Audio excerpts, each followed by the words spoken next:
Hello friends, welcome to career Pathshala by Kumar. आज के इस वीडियो में जो इम्पोर्टेंट टॉपिक्स मैं कवर करने वाला हूं वो है यूपी नीट काउंसलिंग से रिलेटेड कुछ इम्पोर्टेंट फैक्ट्स। मुझे पता है कि यह वीडियो लाने में मैं थोड़ा सा लेट हो गया हूं, लेकिन रात के 1 बज रहे हैं और अभी भी मैं फ्री नहीं हो पाया हूं। लेकिन फिर भी मुझे टाइम निकाल करके आप लोगों के लिए यह वीडियो लेकर के आना है, क्योंकि यूपी नीट काउंसलिंग में बहुत इंपॉर्टेंट पॉइंट्स है जो मुझे आपको बताना है। तो जैसा कि अभी आपका डॉक्यूमेंट वेरिफिकेशन चल रहा है, मेरिट लिस्ट आ चुकी है। लगभग 18,600 बच्चों ने यूपी के फर्स्ट राउंड के लिए रजिस्ट्रेशन कराया है और अभी 26 से लेकर के 30 तारीख की डॉक्यूमेंट वेरिफिकेशन आप लोगों की होनी है।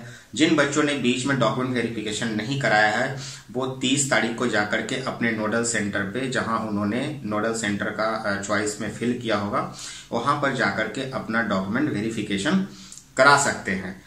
2 तारीख से लेकर के 4 तारीख तक आपकी चॉइस फिलिंग होनी है और 5 तारीख को आपको जो है वो है अलॉटमेंट लिस्ट आएगी। 7 से लेकर के 12 तारीख तक के बीच में आपको फर्स्ट राउंड के कॉलेज की रिपोर्टिंग करनी है। तो ये सारे नोटिफिकेशंस जो हैं वो तो आपके ब्रोशर में मेंशन है और आप लोगों को पता होगा। जो कुछ बातें जो आप लोगों को नहीं पता होगी उसके बारे में मैं आपको यहाँ बताना चाहता हूँ। सबसे पहले तो आप लोगों ने 30,000 रुपीज का डिमांड ड्राफ्ट अपने नोडल सेंटर पर जमा कराया होगा, जिन्होंने गवर्नमेंट कॉलेज के लिए अप्लाई किया है, और जिन्होंने प्राइवेट बीडीएस या एमबीबीएस के लिए अप्लाई किया होगा उन्होंने 2 लाख रुपए की सिक्योरिटी मनी जमा कराई होगी। यह जो फीस आपने जमा कराई है ये सारे रिफंडेबल सिक्योरिटी हैं। अगर आपको कॉलेज अलॉट हो जाता है तो यह आपके फीस में एडजस्ट हो जाएगा, और अगर आपको कॉलेज अलॉट नहीं होता है तो जिस नोडल सेंटर पर आपने डीडी जमा कराया है उसी नोडल सेंटर से जाकर के आप अपना पैसा रिफंड ले सकते हैं। तो ये तो हो गई जो जनरल इंफॉर्मेशन है उसकी बातें। अब काउंसलिंग से रिलेटेड जो चॉइस फिलिंग करनी है उसको लेकर के समझते हैं कुछ इंपॉर्टेंट टिप्स। वो ये है कि यूपी का जो फर्स्ट राउंड है वो ऑल इंडिया कोटे के या बाकी जो स्टेट है उसके फर्स्ट राउंड से थोड़ा डिफरेंट है। आपको क्या ध्यान रखना है कि यूपी का जो फर्स्ट राउंड में अगर आप कोई भी चॉइस लॉकिंग कर रहे हैं तो आपको यह पता होना चाहिए कि अगर अलॉटमेंट मिल गई अगर फर्स्ट राउंड में तो वो एग्जिट फ्री राउंड नहीं है, मतलब आप उसको छोड़ नहीं सकते। अगर आपने छोड़ दिया तो आपका जो अमाउंट है 30,000 या 2 लाख रुपए का अमाउंट जो है वो आपका फॉरफिट हो जाएगा, यानी जब्त हो जाएगा। आप इसकी उम्मीद नहीं कर सकते कि फर्स्ट राउंड में आप कुछ भी भर दो और सेकेंड राउंड में फिर आपको रिसफल करा दोगे या सेकेंड राउंड में अपॉर्चुनिटी मिलेगी। ऐसा यूपी में नहीं दिया गया है। यूपी में फर्स्ट राउंड से ही जो है उन्होंने आपको लॉक करके रखा है, और फर्स्ट राउंड में जो अगर आपको कोई अलॉटमेंट मिलती है तो आपको लेनी पड़ेगी। इस बात का आप पूर्ण रूप से ध्यान रखिए। तो आपको करना क्या है कि जब आप चॉइस लॉक कर रहे होंगे तो बहुत ही इंपॉर्टेंट पॉइंट्स का ध्यान रखना है। सबसे पहले जिनको प्राइवेट एमबीबीएस कॉलेज में अप्लाई करना है तो प्राइवेट एमबीबीएस कॉलेज की सबसे पहले आप वहां पर फीस देख लीजिए। वहां पर अगर सारे फीस अवेलेबल हैं, ऐसे तो वहां पर लिखा ही होगा, लेकिन फिर भी उस फीस को आप कॉलेज से क्रॉस वेरीफाई कर लीजिए, क्योंकि कोई वहां पर कोई हिडन सिक्योरिटी या कोई हिडन अमाउंट तो नहीं, या कोई रजिस्ट्रेशन अमाउंट का कोई मोटा सा अमाउंट तो नहीं है जो कि बाद में आपको जमा करना पड़ेगा। तो आपका बजट ना गड़बड़ा जाए, इसलिए क्रॉस वेरीफाई करना बहुत जरूरी है। सेम कंडीशंस जो है वो बीडीएस कॉलेज के लिए भी अप्लाई करता है। तो बीडीएस कॉलेज में भी अगर जिनको अप्लाई करना है वो इस चीजों को क्रॉस वेरीफाई कर ले कि कहीं उनका मतलब जो वहां दिख रहा है वही फीस तो कॉलेज के अंदर में तो नहीं है। एक दूसरा, फर्स्ट राउंड में जैसे ऑल इंडिया कोटा और फर्स्ट राउंड में जो डिफरेंस है वो ये है कि सारे कॉलेज की लिस्टिंग लगाने से यहाँ आपको बचनी है। यहाँ पर जो आपके बजट का कॉलेज है और जिस कॉलेज में आपका इंटरेस्ट है और जिस कोर्स में आपका इंटरेस्ट है उसी को लॉक करना है। चॉइस फिलिंग करते समय एक और बात का ध्यान देना है कि अगर आपका एमबीबीएस का बजट है तो आप एमबीबीएस ही ऑप्शंस में डालिए, वहां बीडीएस का ऑप्शन बिल्कुल मत डालिए। और बीडीएस के लिए अगर आप फोकस्ड हैं तो सिर्फ बीडीएस डालिए, वहां एमबीबीएस प्राइवेट कॉलेजेस के ऑप्शंस मत डालिए, क्योंकि अगर आपको आपके बजट से ऊपर का कॉलेज अलॉट हो गया और आपने अगर उसको नहीं लिया तो फिर आपके अमाउंट फॉरफिट हो सकते हैं। और अगर आपने एमबीबीएस का ऑप्शन रखा है और बीडीएस आपने वैसे ही डाल दिया और अगर वो ऑप्शन में फर्स्ट राउंड में आपको मिल गया तो या तो दो ही ऑप्शन है, या तो फर्स्ट राउंड में आपको जाके लेना पड़ेगा एमबीबीएस, और अगर आप नहीं लेते हैं सेकेंड राउंड में रिशफल कराते हैं और सेकेंड राउंड में भी अगर बीडीएस अलॉट हो जाता है तो फिर क्या करेंगे? या तो 2 लाख रुपए आप जब्त कराएंगे या तो फिर आपको जो है एमबीबीएस में बीडीएस में जाकर के एडमिशन लेने पड़ेंगे।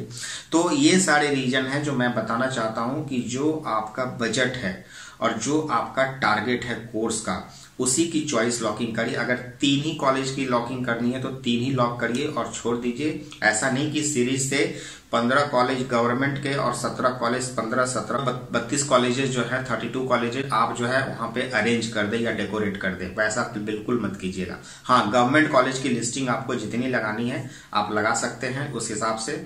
अगर आप बीडीएस में इंटरेस्टेड है गवर्नमेंट बीडीएस कॉलेज में तो उसकी भी अगर आप लिस्टिंग लगाना चाहते हैं तो आप लगा सकते हैं। तो ये कुछ छोटे छोटे पॉइंट्स है जिसको आपको ध्यान देना है। कई लोग समझते हैं कि फर्स्ट ऑप्शन में डाल देते हैं कुछ भी, सेकंड में तो रिशफल करा देंगे। रिशफल कराने का बहुत बड़ा ड्रॉबैक है।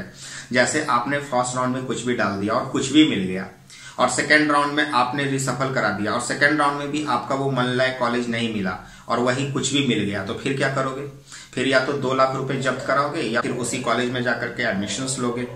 तो कुत्ते भी डिस्टर्ब कर रहे हैं यार रात में, ठीक है, खैर कोई बात नहीं, हम लोग आगे बढ़ेंगे। तो ये सारा कुछ इंपॉर्टेंट टॉपिक्स है और जो पॉइंट्स है वो आपको बिल्कुल ध्यान देनी है चॉइस फिलिंग करते समय।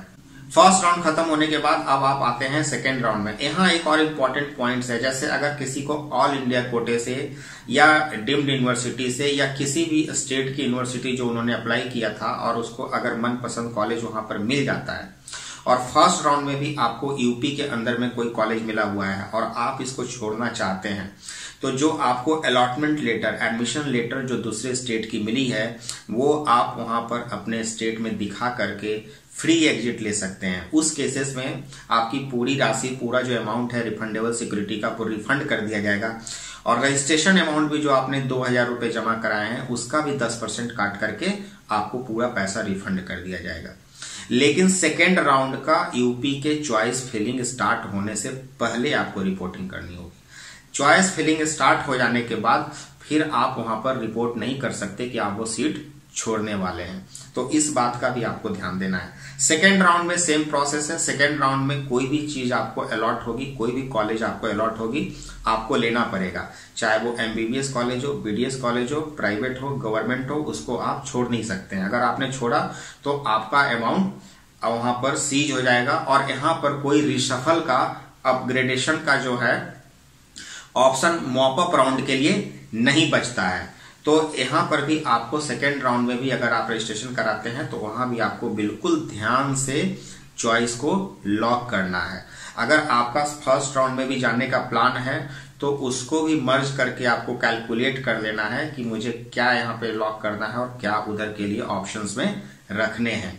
अगर आपका कर्नाटका के कम फीस में अगर आपने अपने आप को वहां पर भी आपको लगती है कि अपॉर्चुनिटी वहां मिल सकती है तो यहाँ भी जो चॉइस लॉक कर रहे होंगे उसको बहुत ही सावधानी से लॉक कीजिएगा। तो कई सारी चीजों को आपको कैलकुलेट करने के बाद ही वहां पर चॉइस लॉकिंग करनी है, ऐसा नहीं कि कुछ भी जाकर के लॉक कर दीजिएगा, ठीक है, इस बात का बिल्कुल ध्यान रखिएगा। बीडीएस प्राइवेट कॉलेजेस में ऑप्शंस को डालते समय बिल्कुल ध्यान रखिएगा, यूपी के अंदर में बहुत कम ही प्राइवेट डेंटल कॉलेजेस हैं जो कि अच्छे हैं। तो ऐसा नहीं कि सारे डेंटल कॉलेज बिना कुछ जानकारी इंफॉर्मेशन लिए आप सब जो है भर दीजिएगा, ठीक है। तो ये तो हो गई सेकेंड राउंड की बातें। अब जो है बात करते हैं मॉपअप राउंड की। मॉपअप राउंड में क्या होगा, मॉपअप राउंड में कौन कौन एंट्री ले सकते हैं इसके बारे में जानते हैं। जिनको फर्स्ट राउंड में या सेकेंड राउंड में कोई भी कॉलेज अलॉट हुआ है, उन्होंने लिया है या छोड़ दिया है, वो मॉपअप राउंड के लिए एलिजिबल नहीं है।